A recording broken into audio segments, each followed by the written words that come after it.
হাই সকলো ভালে আছে চাগে ন এটা বিশেষ কথাৰ কাৰণে মই ভিডিঅ'টো বনালো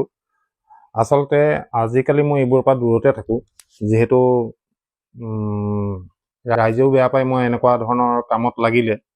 কিন্তু এইটো ক্ষেত্ৰত মই মনে মনে থকাটো উচিত বুলি মই নাভাবিলো সেইটো কাৰণে আপোনালোকে যি কি কয় মই নাজানো তথাপিও মই আহিছো ইয়াত আপোনালোকৰ ওচৰলৈ বিশেষ এটা বিষয় লৈ পেলাই আজি কেইদিনমানৰ আগতে 3 দিনমানৰ আগতে 4জনমান অসমীয়া ল'ৰাই ড্ৰাইভাৰ গাড়ীত চিমেণ্ট লৈ পেলাই মৰাণৰ খটখটিলৈ গৈছিলে তাত আনলোড কৰিবৰ কাৰণে তাত চিষ্টেমটো এনেকুৱা যি গাড়ী আগত পায় সি আগত খালী হয় যি গাড়ী পিছত পায় পিছত খালী হয় মেচাৰ্ছ জইন বুলি কিবা এটা কোম্পানীত ফেক্টৰীত তো ইয়াত কি কৰিলে ল'ৰাকেইটা ৰৈ আছিলে কিন্তু তাৰ পিছত যোৱা গাড়ীবোৰ আগত খালী কৰাৰ কাৰণে এই ল'ৰা চাৰিটাৰ লগত অকণমান তৰ্কাতৰ্কি হৈছিলে তৰ্কাতৰ্কি হওঁতে তাত থকা মেচাৰ্ছ জইনত থকা মানুহখিনিয়ে যিখিনি মানুহে তাত কাম কৰে বৰ বেয়াকৈ মাৰপিট কৰিলে এই ল'ৰাকেইটাক এই ল'ৰাকেইটা আছিলে আপোনাৰ মই নামকেইটা মই লৈছিলোঁ এটা আছে ৰমেন মেছ এই চাচনিৰ তাৰপিছত প্ৰকাশ দাস এই লখিমপুৰ ধেমাজিৰ তাৰপিছত দীনেশ ৰাভা ই জাগিৰোডৰ নেলি বাদল লখিমপুৰ ৰাতুল কছাৰী বৰহোলা আৰু এজন আছে ৰাভা বুলি এইকেইজনক ইমান বেয়াকৈ মাৰপিট কৰিলে তাত থকা মানুহে মাৰোৱাৰী মানুহ আছিলে বিহাৰী মানুহ আছিলে বেংগলী মানুহ আছিলে তেওঁলোকে খুব বেয়াকৈ মাৰপিট কৰিছে আপোনালোকক ক'বলৈও মোৰ বেয়া লাগিছে সেই ড্ৰাইভাৰকেইজনৰ এজনক গুপ্তাংগত ইমান বেয়াকৈ ধৰি থৈছিলে লাষ্টত সি হাততে বেহুচ হৈ গ'ল সেই বেহুচ হোৱাৰ পিছতে তাক এৰি দিছে এতিয়া 4জন ল'ৰা হস্পিটেলাইজ হৈ আছে খুব বেয়াকৈ দুখ পাইছে মই ফটো দিছোঁ আপোনালোকে চাব ইয়াত ল'ৰাকেইটা ভৰি কাট খাইছে ডিঙিৰ ওচৰত কাট খাইছে ৰদেদি মাৰিছে মূৰত ইমান বিভৎসকৈ মাৰপিট কৰিছে মাৰপিট কৰাৰ কাৰণটো এটাই এই ল'ৰাকেইটাই প্ৰতিবাদ কৰিছিলে যে আমাৰ গাড়ী আগত কিয় খালী নকৰিলে আমি লাইনত আছোঁ আমাক লাইন মতে কেলৈ খালী নকৰিলে সেই কথাটো লৈ তৰ্কাতৰ্কি হওঁতেই ইমান বেয়াকৈ মাৰপিট কৰিলে তাৰপিছত তেওঁলোকে পুলিচ কেছ দিছিলে গোটেইকেইটা হস্পিটেল গ'ল পুলিচ কেছ দিওঁতে আমাৰ খুব মৰমৰ সংগঠন এতিয়া ল'ৰাকেইটাই কোৱা মতে বিলাচী থানা নাম কৰিছে সেই সংগঠনৰ কেইজনমান যুৱক আহিলে আহি কি কম্প্ৰমাইজ কৰিলে নাজানো এওঁলোকক অলপ বুজালে যে তোমালোকে কেছ খেলিলে পইচা যাব আমুক যাব তামুক যাব সেই কোম্পানীয়ে তোমালোকক ট্ৰিটমেণ্টৰ খৰচ দিব তোমালোকে কেছটো উঠাই লোৱা এই ল'ৰাকেইটাও হাতত ওচৰতো কোনো নাছিলে সেইকাৰণে ল'ৰাকেইটাই কেছটো উঠাই ল'লে সেই সংগঠনৰ কথা শুনি পেলাই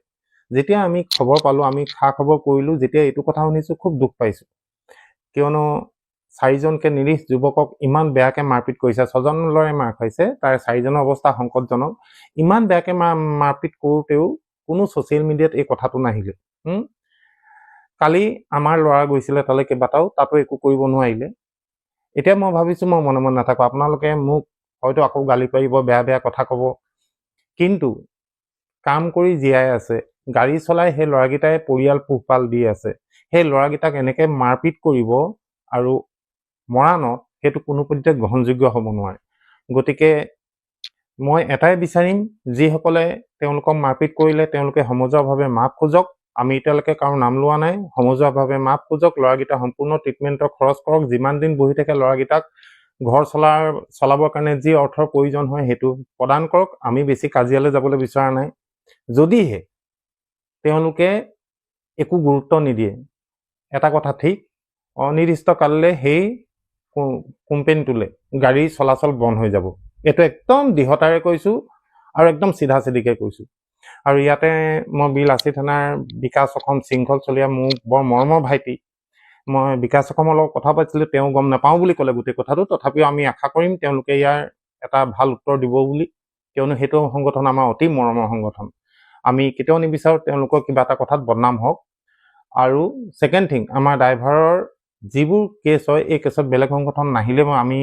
ভাল পাওঁ কিয়নো আমি বৰ কষ্ট কৰি জীয়াই আছোঁ আমি সদায় কষ্ট কৰি খাই বৈ আছোঁ পৰিয়াল পোহপাল দি আছোঁ মই গতিকে খটখটিৰ এই মেচাৰ্ছ জইন নামৰ এই কোম্পানীটোৰ মালিকক মই একদম ভদ্ৰ ভাষাৰে সকীয়াই দিছোঁ আপোনাৰ তাত যিটো কাম হ'ল খুব বেয়া কাম হ'ল আমি ইয়াত খাৰু পিন্ধি বহি থকা নাই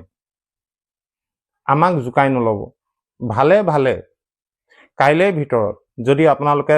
ভালকৈ উত্তৰ নিদিয়ে তেনেহ'লে পৰহিলৈ আপোনাৰ তাত অসমৰ সকলো ড্ৰাইভাৰ থিয় হৈ দিব আপোনালোকৰ ফেক্টৰীত হয়তো তাত জেগাও নহ'ব পাৰে এই কথাটো মই আপোনাক একদম ডাইৰেক্টলি আপোনাক কৈছোঁ ইয়াত আপুনি যিয়েই কৰে যিয়েই নকৰে যেতিয়ালৈকে সেই ল'ৰাকেইটাক উত্তম চিকিৎসা, সিহঁতৰ খৰচ পাতি আৰু আপুনি সমজুৱাভাৱে যদি ক্ষমা নোখোজে, তেনেহ'লে কিন্তু অনাগত দিনত আপোনাৰ তাত তলা লাগি যাব। বাকী পৰৱৰ্তী ভিডিঅ'ত মই কি হ'ল কি নাই কাইলৈ জনাম। Thank you so' much.